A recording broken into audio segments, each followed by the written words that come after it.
distinguished Deputy Minority Leader, Senator Risa Ontiveros, is hereby recognized to deliver her privileged speech.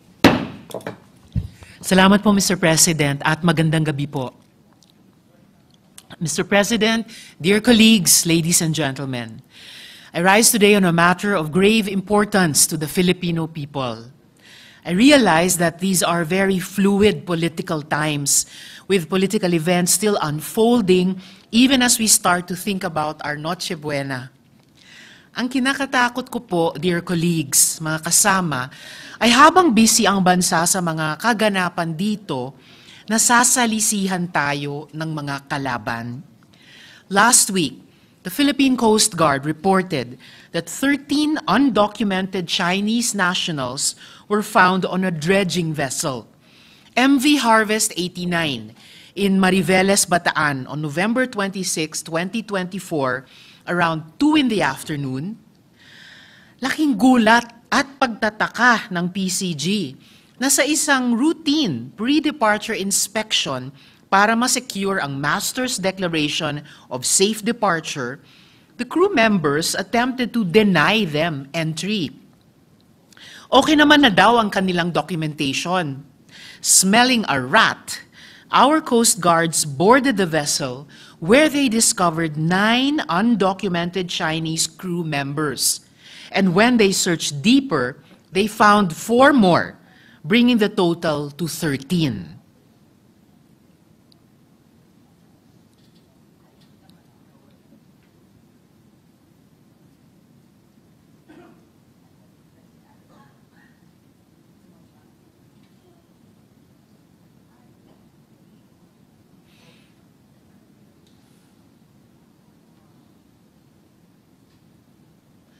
Apologies, Mr. President, nawala lang yung audio. Pero ito naman po ang ilan sa mga IDs na nahanap nila. Mas nakapagtataka, may nahanap na PLA uniform on board.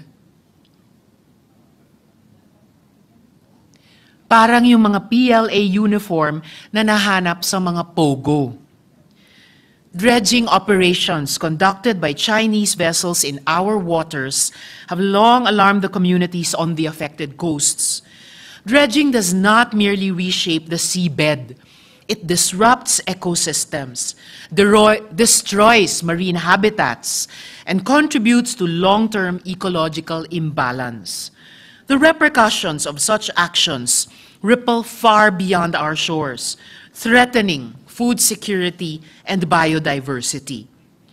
But the implications of this recent discovery are deeply troubling, as they hint at activities that go far beyond the guise of commercial operations. Itanong po natin, what is the company behind this? The company behind this is the state-run China Harbor Engineer Company, or CHEC, blacklisted by the United States in 2020 for its role in the red militarization of the South China Sea, and blacklisted even farther back by the World Trade Organization for its corrupt practices. Subsidiary po ito ng China Communications Construction Company o CCCC na minsan ko nang ipinanawagan na i-blacklist. Naghahain din po ako ng resolution PSR number 989 in April this year dahil itong CHEC ay involved din sa large-scale sand quarrying activities na nakakasira sa kalikasan. Kahit saan dako ng mundo, tila nagkakalat ng lagim itong CHEC. Quote, one of the Chinese business giants that the Communist Party uses for everything is CHEC, part of that monster called China that moves with many arms but is always the same animal, close quote. Ito ang sabi ni Mr. Douglas Farah, an international analyst specializing in Latin American affairs, where CHEC also has problematic infrastructure projects. Tignan po natin itong example ng Alien Employment Permit mula sa mga tatagpuan na Chinese doon sa vessel. Ang nakalista po na company dito ay China Harbor Engineering Company. Kung may AEC sila, bakit po kailangan magtago? Bakit po kailangang wala ang pangalan nila sa manifest? Gayong legal naman di umano ang kanilang gawain dito sa bansa natin. Katakataka ito. Lastly, Mr. President, hindi po ito ang unang pagkakataon na may nahuli ang ating mga Coast Guards na mga dredging vessels na gumagawa ng kabulastugan within our waters. In May of this year, our Coast Guards also apprehended a vessel pretending to carry a flag of the Republic when in fact it was registered to Sierra Leone. Its crew members were all Chinese nationals. The presence of undocumented Chinese nationals aboard a vessel engaged in such contentious operations is a chilling revelation. What were they doing there? Who permitted their entry? Were they acting as laborers or, as some fear, engaging in activities of an intelligence-gathering nature? Espionage is not merely the stuff of spy novels. As we have sadly learned due to recent events, it is a clear and present danger in the modern geopolitical landscape. Sabi nga ng Nika sa aming natapos na POGO hearings, in which a Philippine mayor was confirmed by our intelligence apparatus to be an agent of influence, lahat po ng rehiyon ng Pilipinas ay infiltrated na ng agents ng Chinese Communist Party. When foreign nationals operate covertly in our territory, it compromises not only our security apparatus, but also the trust of our citizens in government's ability to protect them. Mr. President, colleagues, this is a moment for resolve. Let us demand transparency, accountability, and swift action from all concerned agencies. I propose the following measures. 1, immediate investigation. Task the Department of Justice through the Bureau of Immigration to probe the undocumented individuals found aboard these vessels. Who are they and what are their objectives? Siyasatin din ang kanilang mga alien employment permits na binigay ng Department of Labor and Employment. 2, environmental audit. Direct the Department of Environment and Natural Resources to conduct an exhaustive assessment of the environmental damage caused by these dredging operations and hold responsible parties accountable. 3, policy review. Mandate a review of all existing agreements that permit foreign entities to engage in resource extraction or related activities within our waters, ensuring that these agreements align not just with ecological preservation, but also national security. And 4, strengthen oversight. Equip our maritime forces and intelligence agencies, kagaya ng Philippine Coast Guard, with the tools, technology, and resources needed to monitor and safeguard our maritime territories effectively. Panghuli po, we should rescind contracts with blacklisted companies like CHEC that commit violations in our waters. When they violate our laws, the consequences should be clear. Salamat po, Mr. President. Thank you, Senator Risa. If I may be allowed to just ask some clarificatory questions, Majority Leader, just a few questions. First of all, let me put into the records that I sincerely appreciate and congratulate our dear colleague for raising this very important issue. I remember, Mr. President, distinguished colleague, you led the way for the Senate to investigate the Pastilla scam and all other brouhahas that happened in the Bureau of Immigration. One thing that caught my attention when you made mention about call to action, investigation, environmental audit on dredging, etc. And then the third is policy reviews. If I may just ask, you made mention about these workers who were yung nahuli po, Mr. President, you made mention that they are holders of alien employment permits. Maybe not if they are all holders of alien employment permits, and number two, what kind of job are they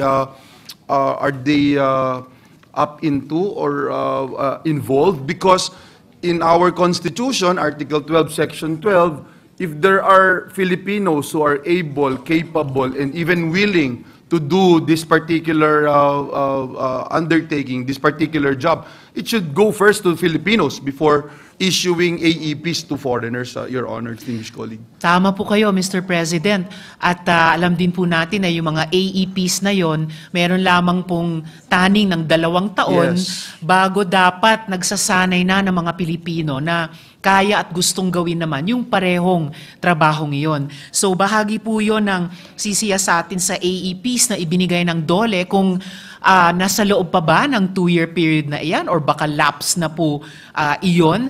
At yun na nga po, kung may hawak naman sila ng AEP, so presumed legit, Yes. bakit po sila nagtago? At Mr. President, wala pa sa manifest. So ano ba sila? Legit ba or hindi legit? At bakit may ganong pagkamalabo sa status nila, Mr. President? Isa pa po sa nais kong sanang matignang mabuti, yung pong minsan pag-overlap ng pagbibigay ng special working permits na ini-issue ng Bureau of Immigration. Sa inyo pong pananaw, distinguished colleague, Deputy Minority Leader, Senator Risa, yung pong pagbibigay ng special working permit, ito po ba ay ano yung inyong pananaw sa pagbibigay nito? Kasi yung mga nakaraang pong pagdinig, ito ay supposed to be binibigay, kunyari, import ka ng isang PBA team or ikaw ay magko-concert dito sa Pilipinas. Pero nung pong mga nakaraang panahon, at alam na alam nyo po itong nangyari sa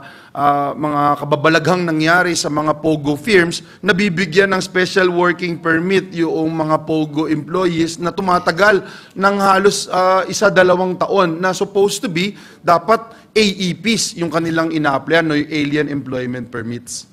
Salamat, Mr. President, dun sa pagpapaalala sa atin na sa kabila ng meron namang mga regular na dokumento na ini-issue ng ating executive bodies tulad AEP mula sa DOLE, kung bakit merong pang inimbentong mga dokumento naman tulad nitong special working permits na tama po kayo, Mr. President, ang inaasahan natin, magko-cover lamang po dun sa mga gumagawa ng yun na nga, special na trabaho sa limitadong panahon, gaya ng binanggit nyong mga visiting athletes, visiting performing artists. Pero hindi po dapat nag-overlap nga sa dapat na visa lamang ng AEP para paboran yung mga gumagawa in effect ng regular na trabaho dito sa ating republika.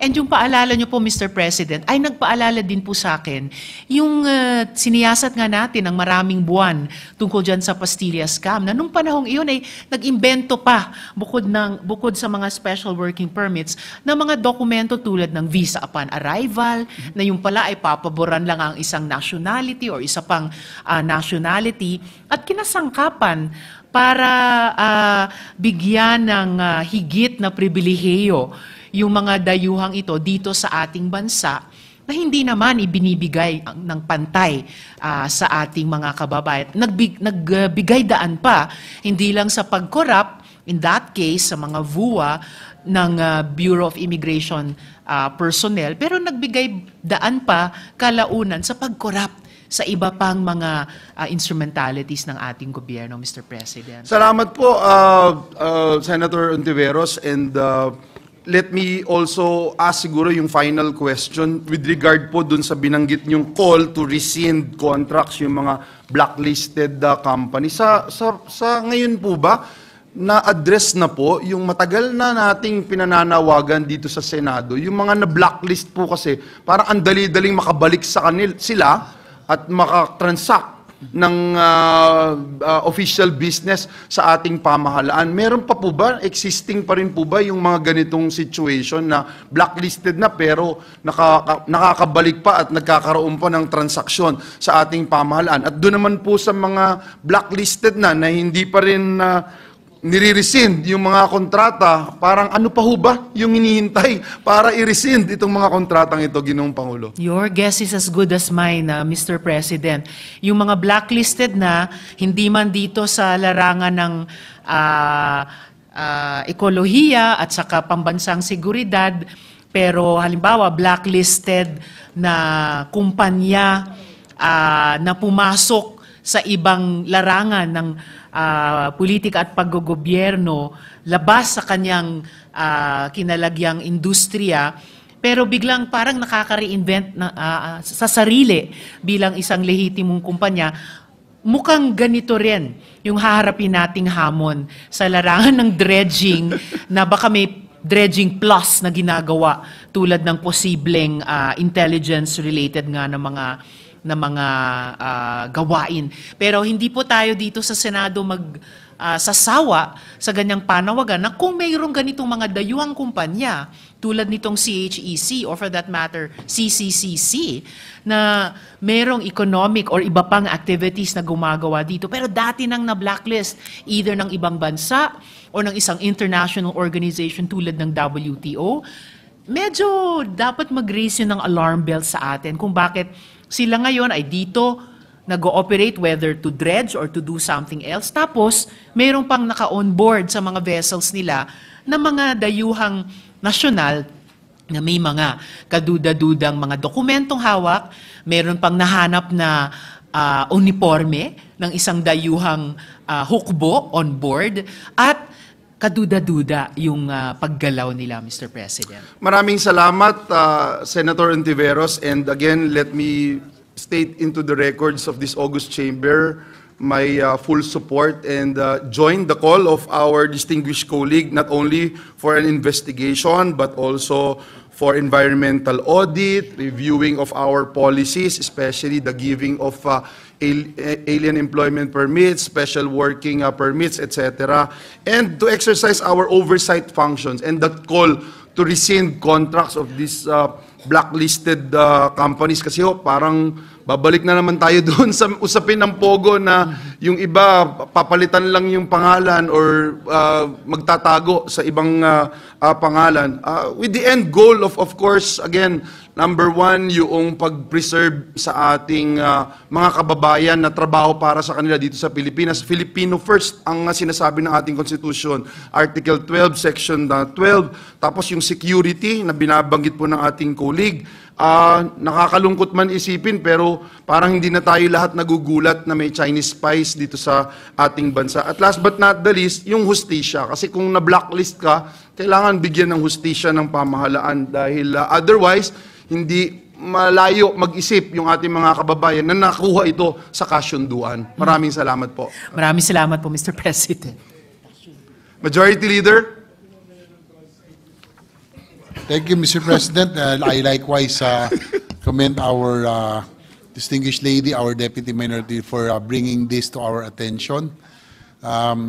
Likewise, I'm also worried, Mr. President, because we might be looking at the West Philippine Sea, but right here in Manila Bay, there are hundreds of dredging vessels right there, manned by Chinese personnel. We do not know if some of them are PLA. No, it's not far-fetched because I always bike here. I always see them in operation. There's not 40, 50. I think there are about 100 vessels right in Manila Bay. So, we have to refer this to the proper committee, Mr. President.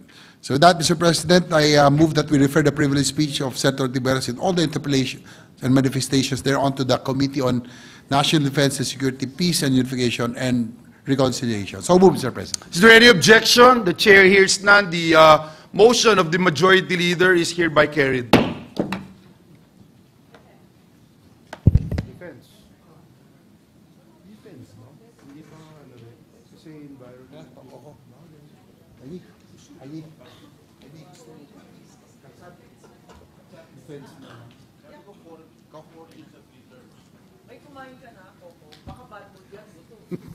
Mr. President, I move that we resume consideration of Senate Bill number 2816, other committee report number 317. This is the bill setting the term of office of barangay officials and the members of the Sangguniang Kabataan. So move, Mr. President. Is there any objection? There being none, the resumption of consideration of Senate Bill number 2816 under committee report number 317 is now in order. I move to resume the period of interpellation and recognize the sponsor, Senator Aimee R. Marcos, and to interpret our minority leader, Senator Aquilino Coco Pimentel. Hearing no objection, the period of interpellation is in order. We recognize the distinguished sponsor of the measure, the Ate ng Bayan, Senator Aimee Solucion Marcos, and to interpellate our minority leader, Senator Coco Pimentel. Thank you very much, Mr. President. Thank you, Majority Leader.